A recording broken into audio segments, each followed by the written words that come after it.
We're starting to near the end of the Harry Potter series. The sixth film was released a whole 2 years after the Order of the Phoenix, and it brought things back to the basics. It was rated PG, whereas the last two were rated PG-13. It didn't have nearly as many dark moments, and director David Yates really established himself as a defining creator of the wizarding world. I enjoyed Order of the Phoenix, but I'll admit, it crammed a lot in there, and it polarized both audiences and fans of the book. Did Half-Blood Prince improve things? Let's get into it. Right away, you'll notice that the look isn't as dark as the previous few films. They found a way to keep things moody and mysterious, but fix the colors so they're allowed to pop as much as they can, even if it's still a bit desaturated. It's not quite a return to the Chris Columbus era, but for a story that focuses more on character, I think it was necessary to bring back some of the light. This time around, Harry returns to Hogwarts, but with the knowledge of Voldemort's return and his growing army, the wizarding world is more turbulent than ever. Parents don't want their kids going to school, there's kidnappings occurring everywhere, and the weight is being put on Harry's shoulders as the chosen one for an impending battle. Throughout the film, Draco is being tasked by the Death Eaters with killing Dumbledore, while the headmaster has Harry join him in viewing memories of Voldemort's past, with one final clue being held by the recently reinstated Potions Master, Horace Slughorn.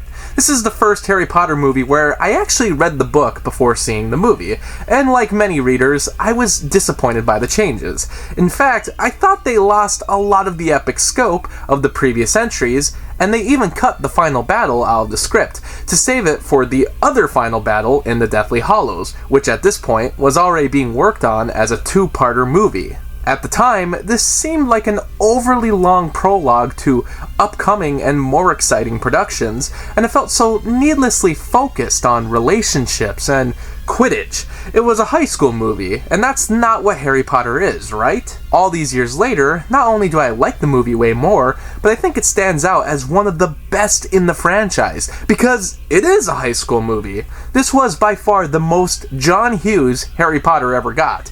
Maybe as a kid, I needed more action and mystery, but now that all the films are done, I kind of admire that this late in the game, they chose to make things a bit funnier, to have a little romance in the mix, and to really develop the relationships. Characters are allowed to shine more than they had previously.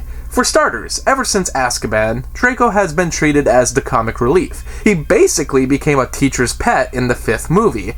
It was humorous, and I guess Draco was just never meant to be taken seriously. In the first two movies, he was just too young to command the screen as anything but a scummy brat, and in the later movies, he was basically a comedy element. But finally, in the Half-Blood Prince, he becomes furious. He's scary, but he also has a lot of pressure from his family and the Dark Lord himself. Tom Felton becomes a genius actor, and a lot of the situations are legit and have stakes. Alan Rickman's Snape, who hasn't been given a whole lot to do previously, finally takes the stage, not only as the focal point of the story, but we finally see his connections to the other Death Eaters and what his purpose in the overall series is. His performance was always serious, but was sometimes played for comedy in the last few movies. Here, he can be terrifying and unassuming, which helps to tie things together for the climax. I never bought the chemistry between Emma Watson and Rupert Grint, but I'll give credit that this movie tried to write connections between them, and for the most part, it kind of works. Yeah, for Ron and Hermione's relationship, something I didn't care for in the books either. It's most effective when there's tension, but they're not romantically together. I like when they're not dating, but there's this somewhat unspoken pull to one another. They don't have overly dramatic fights, and they don't portray either party as pushy or mean-spirited. Every motivation makes sense. There's one scene where Hermione's heart is broken just as Ron and his new girlfriend, Lavender, accidentally enter the room, an especially well done scenario. Sure, there was really no build-up to Ron and Hermione's relationship, but this scene makes me buy it. Also, Lavender Brown is an exceptional addition to the cast. Jessie Cave is hilarious in what's pretty much a stereotypical role, but working off of Rupert Grint's mellow and inconfident character, it makes for a more memorable performance. We also dive into Harry and Dumbledore's relationship way more. The headmaster was always meant to be a secretive but wise master, but the connection between these two came across as necessary for the story, but not genuine. Here, they finally give the two a unique camaraderie, and they go on a separate adventure that's plain, classic fantasy. There's an ongoing argument about the better Dumbledore, Richard Harris or Michael Gambon. I know audiences were disappointed in Gambon seemingly overdoing it in his debut appearance in the third movie, but with what needs to be done in these cave scenes, I think Gambon clearly proves why he was the more important Dumbledore. This is some of the best work to be done by any Harry Potter actor, and the moments are just so intense and emotional. It helps that it immediately leads to the climax, which is probably the most heartbreaking Harry Potter scene. The music especially makes me cry. Dumbledore's Farewell is the best piece written since John Williams left the series. Alexandre Desplat makes his mark as a defining composer for this fantasy universe. Daniel Radcliffe also became a terrific actor at this point, most specifically in the scenes where he's just meant to be quiet or react. He packs a lot of different expressions this time around, and I'm glad to see that he increasingly got better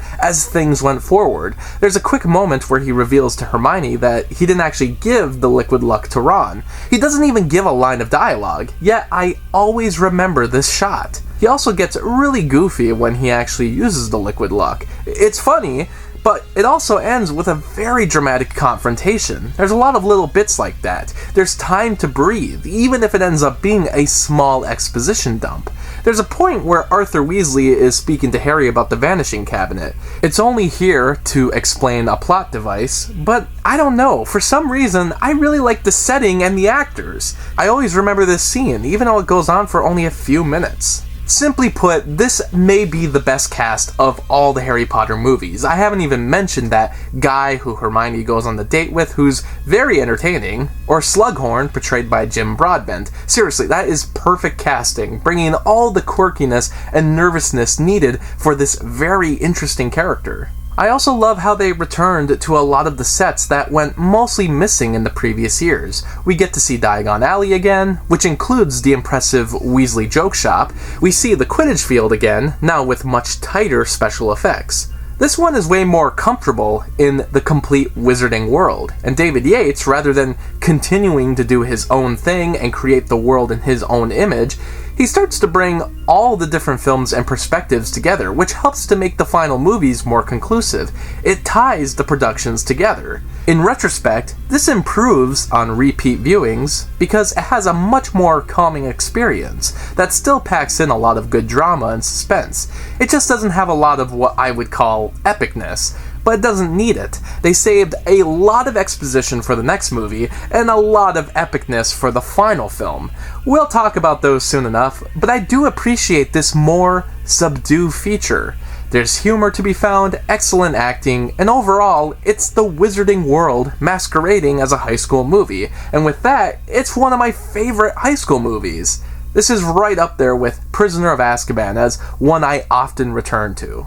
So there you have it. Half-Blood Prince is, to me, one of the best Harry Potter films. It doesn't trim down nearly as much material from the book as the last movie did, and it also doesn't require that you read the book so you can get a better grasp of the overall story or the technicalities. It's a great way to set up the next two films, a great way to relax before the epicness that would be coming in 2010 and 2011. We'll get to those eventually, but I do have to say, it is kind of weird that two of my favorite Harry Potter movies happen to be the ones that don't have an appearance from Voldemort, or at least a face-to-face confrontation. He's only in this one through memories, and he's not in The Prisoner of Azkaban at all. He's hardly mentioned, and those are, to me, the best ones. I do like Deathly Hallows Part 2 a lot, though. I might change my mind. That one might be better than Half-Blood Prince, but my point is, seems like the ones that don't really have Voldemort in them tend to be the better ones. Maybe that's a conspiracy, but he's in Deathly Hallows Part 2 a lot, so I think we'll reanalyze this theory once we get to that movie. Special thanks to Lukas for this Patreon request. Thanks for watching the video, and special shout out to Anthony, Anna, Kirsten, Lukas, Ryan, and Robert for the support on Patreon. By joining my Patreon, you can get exclusive videos and blogs, and for only $7, you can request your own movie review. I hope you stick around, cinephile, and have a happy, productive day.